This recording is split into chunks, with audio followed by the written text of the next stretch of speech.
Assalamualaikum warahmatullahi wabarakatuh. Di sini kami dari kelompok 8 akan membahas makalah kami yang berjudul Pernikahan Beda Agama dan Campuran. Di sini saya sebagai moderator yaitu Velia Kusuma Astuti dan rekan saya Kiki Ayu Septiani akan membahas pernikahan beda agama dan campuran. Pembahasan pertama akan dibacakan oleh Kiki Ayu Septiani. Kepada Kiki Ayu Septiani, dipersilakan. Baik, di sini saya akan menjelaskan mengenai perkawinan beda agama. Pernikahan beda agama adalah pernikahan antar pemeluk agama yang berbeda. Mereka tetap berpegang teguh pada agama masing-masing, karena di Indonesia terdapat banyak agama, baik Ardi maupun Samawi. Kedua kondisi ini dapat terjadi, misalnya Islam dengan Katolik, Islam dengan Hindu, Katolik dengan Protestan, Hindu dengan Buddha, dan sebagainya.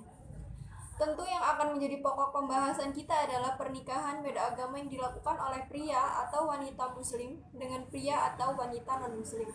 Jadi pernikahan beda agama yang dimaksud adalah pernikahan antara pria atau wanita muslim dengan pria atau wanita non-muslim, baik mereka itu musyrik maupun ahli kitab.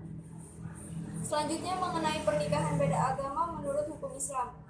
Pernikahan beda agama di sini dapat dibedakan menjadi dua. Yang pertama, pernikahan pria muslim dengan wanita musyrik atau ahli kitab. Pernikahan pria muslim dengan wanita musyrik dalam Al-Quran surat Al-Baqarah ayat 221 ayat Allah telah jelas melarang orang pria maupun wanita untuk menikah dengan orang musyrik. Dan janganlah kamu menikahi wanita-wanita musyrik sebelum mereka beriman. Sesungguhnya wanita budak yang mukmin lebih baik dari wanita musyrik, maupun dia menarik hatimu. Dan janganlah kamu menikahkan orang musyrik dengan wanita-wanita mukmin sebelum mereka beriman. Sesungguhnya budak yang mukmin lebih baik dari orang musyrik, walaupun dia menarik hatimu. Mereka mengajak ke neraka, sedang Allah mengajak ke surga dan ampunan dengan izinnya. Dan Allah menerangkan ayat-ayatnya atau perintah-perintahnya kepada manusia supaya mereka mengambil pelajaran. Pemilihan pasangan adalah pondasi awal pembentukan sebuah bangunan rumah tangga. Ia harus kukuh karena kalau tidak akan roboh meski hanya dengan sedikit goncangan. Pondasi yang kukuh itu bukan kecantikan atau ketampanan, harta dan kedudukan, tetapi keimanan terhadap Tuhan yang Maha Esa. Oleh karenanya, wajar jika pesan pertama bagi orang yang ingin membentuk rumah tangga adalah, dan janganlah kamu, wahai pria-pria muslim, menjalin pernikahan dengan orang-orang musyrik penyembah berhala. Sesungguhnya wanita budak yang berstatus rendah dalam pandangan masyarakat tetapi beriman itu lebih baik dari wanita musyrik, walaupun mereka itu lebih cantik, bangsawan, dan kaya. Dalam Islam, seorang musyrik adalah siapa yang percaya bahwa ada Tuhan bersama Allah, atau mereka yang berbuat untuk tujuan ganda kepada Allah juga kepada yang selainnya. Pernikahan pria muslim dengan wanita ahli kitab. Kebanyakan ulama berpendapat bahwa seorang pria muslim boleh kawin dengan wanita ahlul kitab atau Yahudi atau Kristen. Bahwa berdasarkan firman Allah dalam surat Al-Maidah ayat 5, pada hari ini dihalalkan bagimu yang baik-baik, makanan atau sembelihan.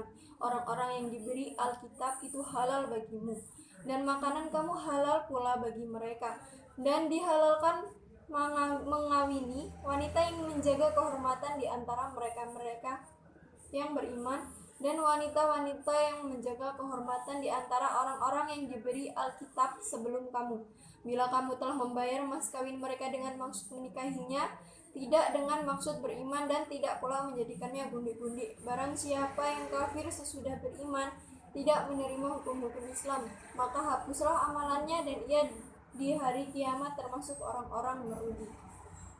Selain berdasarkan Al-Quran surat Al-Maidah ayat 5, juga berdasarkan Nabi, di mana Nabi pernah terdapat perbedaan pendapat tentang siapa yang termasuk ahli kitab. Para ulama sepakat ahli kitab adalah mereka Nasrani dan Yahudi.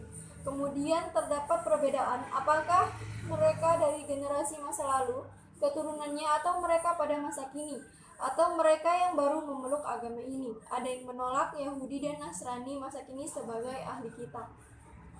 Di kalangan jumhur ulama yang membolehkan pria muslim menikah dengan wanita ahli kitab juga terdapat beberapa pendapat. Yang pertama sebagai mazhab Maliki. Hambali mengatakan bahwa hukum perkawinan itu makruh. Yang kedua menurut pendapat sebagian mazhab Maliki. Ibnu Qasim Khalil bahwa perkawinan itu diperbolehkan secara mutlak dan ini merupakan pendapat Malik. Yang ketiga Az-Zarkashi atau mazhab Syafi'i mengatakan bahwa pernikahan itu disunatkan apabila wanita ahli kitab itu diharapkan dapat masuk Islam. Meskipun jumhur ulama membolehkan pria muslim menikah dengan wanita ahli kitab, namun perlulah kiranya kita renungkan larangan pernikahan antar pemeluk agama yang berbeda ini dilatar belakangi oleh keinginan menciptakan sakinah dalam keluarga yang merupakan tujuan pernikahan. Kelanggengan akan tercipta jika terjadi kesesuaian pandangan hidup. Bagaimana mungkin keharmonisan sebagaimana tujuan dari pernikahan itu dapat terjalin jika nilai-nilai yang dianut antara suami dan istri berbeda atau bahkan saling bertentangan.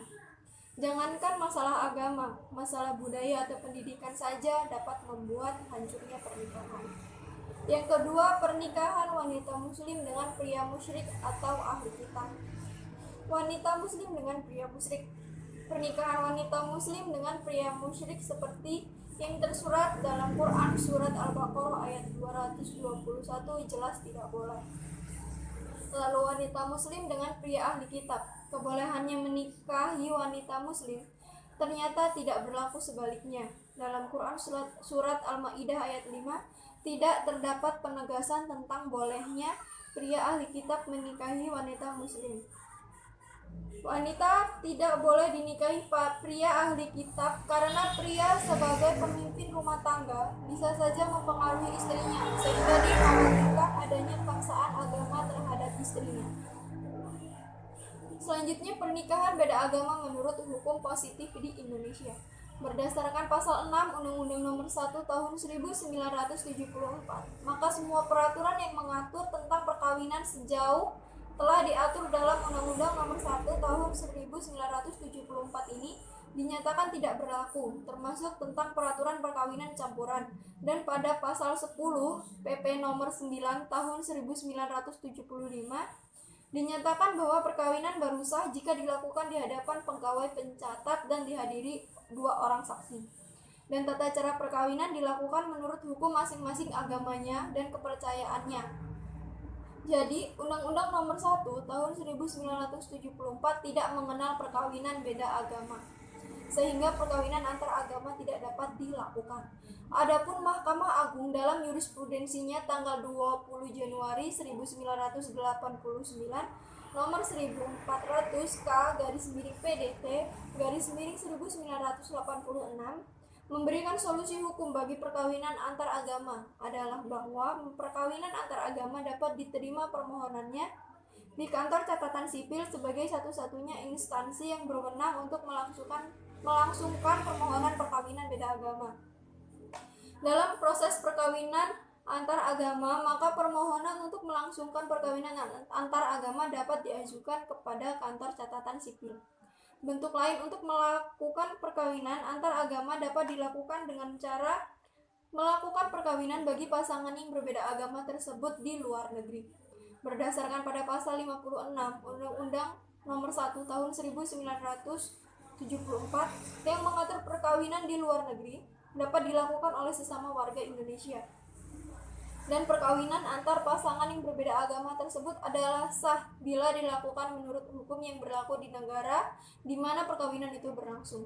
Setelah suami istri itu kembali di wilayah Indonesia, paling tidak dalam jangka waktu 1 tahun, surat bukti perkawinan dapat didaftarkan di kantor pencatatan perkawinan tempat tinggal mereka.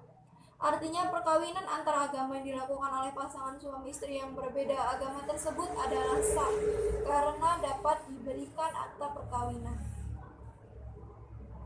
Sekian yang dapat saya sampaikan, saya kembalikan kepada moderator.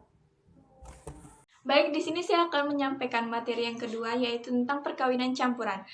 Pengertian perkawinan campuran ialah perkawinan antara 2 orang yang berbeda kewarganegaraan terdapat pada pasal 57 Undang-Undang yang ditegaskan bahwa perkawinan campuran ialah perkawinan yang beda kewarganegaraan yaitu yang lelaki warga negara Indonesia, yang perempuan warga negaraan asing. Dan aturan perkawinan mereka juga dapat dibedakan. Unsur-unsur perkawinan campuran sebagai berikut. Yang pertama, perkawinan antara seseorang pria dan seorang wanita. Yang kedua, di Indonesia tunduk pada peraturan yang berbeda. Lalu yang ketiga, karena perbedaan kewarganegaraan. Yang keempat, salah satu pihak kewarganegaraan Indonesia. Lalu yang kelima, syarat-syarat perlindungan pernikahan campuran, yaitu apabila percampuran itu dilangsungkan di Indonesia, perkawinan campuran dilakukan menurut Undang-Undang Perkawinan Pasal 59 Ayat 2 yang menyatakan bahwa perkawinan campuran yang dilangsungkan di Indonesia menurut Undang-Undang Perkawinan Nomor 1 Tahun 1974 Pasal 60 Ayat 1 menyatakan mengenai syarat-syarat perkawinan harus memenuhi syarat-syarat perkawinan menurut hukum masing-masing pihak.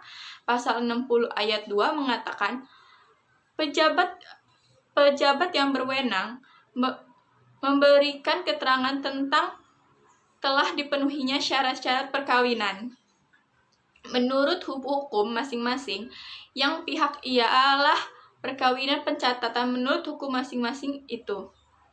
Prosedur dalam perkawinan campuran. Prosedur bagi warga negara Indonesia atau WNI akan diindonesiakan dengan laki-laki warga negara asing atau WNA.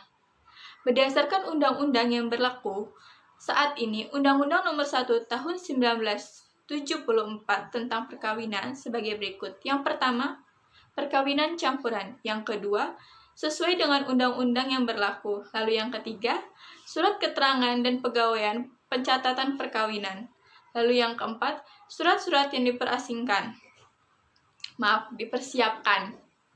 Lalu yang kelima, pencatatan perkawinan pasal 61 ayat 1 Undang-Undang Perkawinan. Lalu yang kelima, legalisir kutipan akta perkawinan. Lalu